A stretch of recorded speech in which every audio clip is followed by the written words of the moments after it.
Hello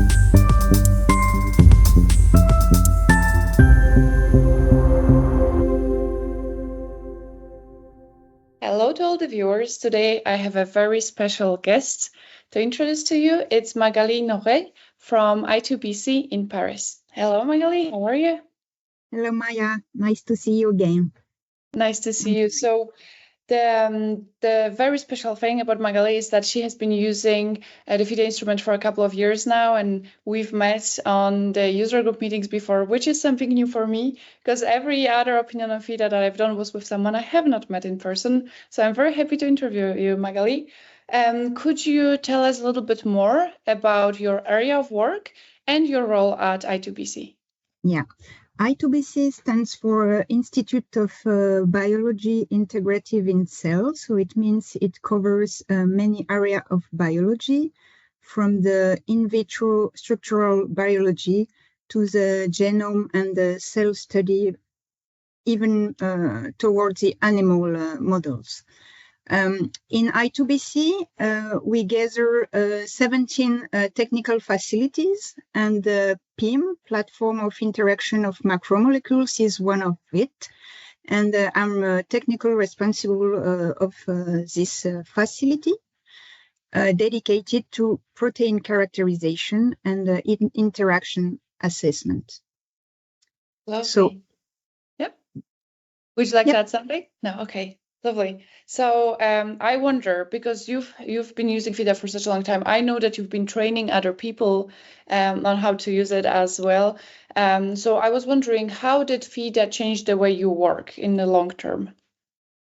FIDA was really an add-on to the existing techniques. We are using in-solution techniques such as ITC, isothermal titration calorimetry, and surface techniques such as BLI for biolayer interferometry.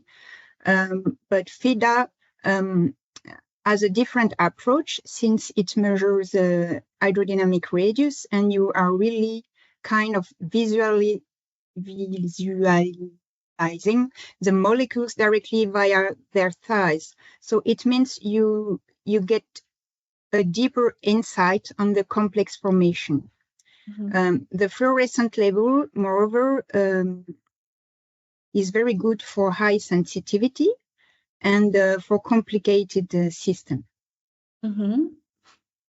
Could you give us any examples maybe that come to your mind where when you have used it?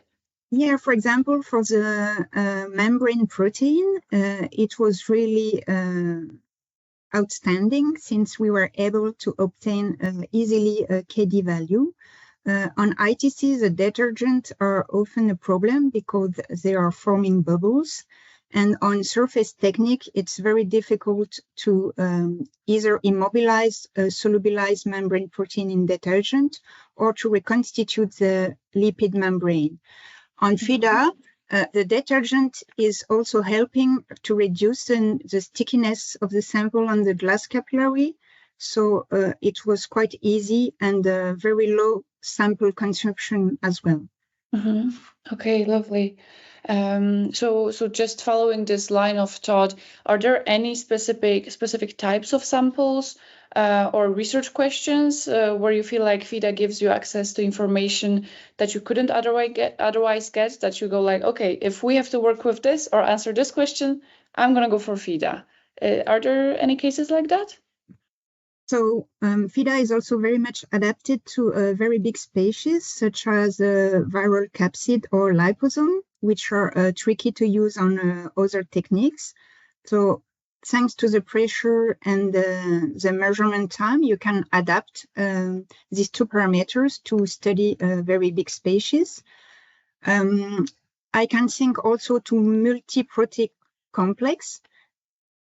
Since you are following the size of the species, you can add progressively some bricks and some modules, and you can study this multi-protein complex. So if you have 4 or 5 partners and you know the size of each one, you can also deduce easily the stoichiometry.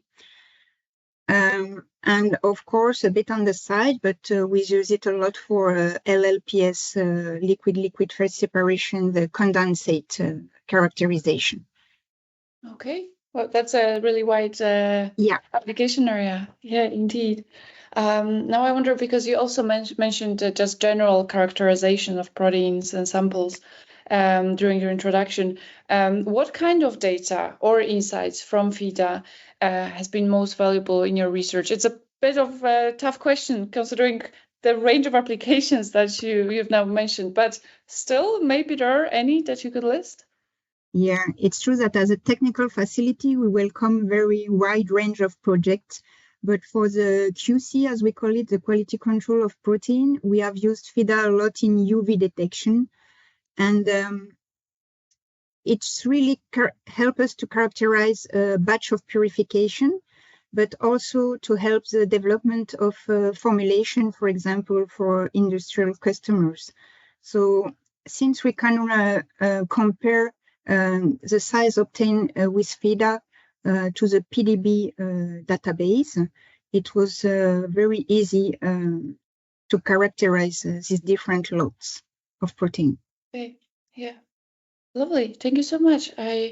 This was very insightful to me, and I hope that's also to all of yours. I have one question that comes to my mind, though, very practical. I know that you've been training some other users into using FIDA, and I also know that you have a very wide experience with different technologies, which I'm very impressed by as a very non-technical person. So really, respect. How do you find training other users into the FIDA system? It's very easy to train people on FIDA, and the FIDA instrument is very robust. So it means you can easily leave a new user once this person has understand the concept of method and sequence, which is very common to every characterization techniques we are using. Within a couple of days, the people can be autonomous on the instrument. And FIDA software is quite easy for new users, since you have these new tablets and you follow the sequence as well. Okay, lovely. All right, then maybe just to end, is there, just like as a teaser, do you have any planned exciting research for the future? At the moment, I'm working on B-specific antibodies, and this is also maybe a field where FIDA can really change the world, because you can work in a mixture of analyte and be able to detect the size. And also to make an add-on on my previous answer, I have to say that the FIDA Academy is a very nice website and tutorials also for the old users. So thank it's you. very nice, and it helps to make people autonomous also. Yeah. So to all the listeners who don't know, FIDA Academy is our e-learning platform. You just need to ask to be registered if you're a user, and then it grants you access to a lot of training. Lovely. Thank you so much for mentioning it. I wouldn't have, I'm very happy that we have launched it, 2 weeks ago now. So I recommend to every listener to go and check it out. Lovely. And thank you so much, Magali, for the interview. And you're a very appreciated user for us. It's amazing how many different applications you have found for FIDA. So yeah, we are very grateful to have you. It was nice to see you again, and likewise. I can also add that the support of the field application scientists is very valuable and quick in time, so it's very much appreciated on the technical side as well. Thank you, Maya. Thank you, Magali. Bye-bye.